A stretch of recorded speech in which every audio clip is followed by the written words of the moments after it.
Kam ardhur pranë drejtorisë vendore të policisë Gjirokastër për depozituar kallëzim penal për hetimin e faktit penal ku është shpërndarë për rrjetet sociale se në bashkinë Gjirokastër është shpërndarë një epidemi me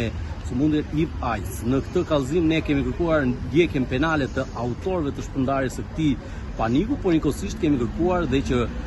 për qytetarët të jenë më të qetë dhe më të bindur për atë që ka ndodhur të hetohen edhe funksionarët e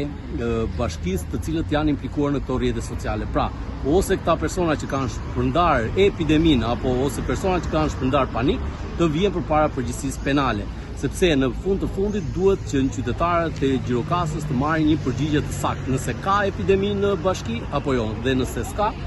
autorët që kanë shpërndar këtë panik dhe këtë lajm të rrem duhet të vijen përpara përgjegjësisë penale.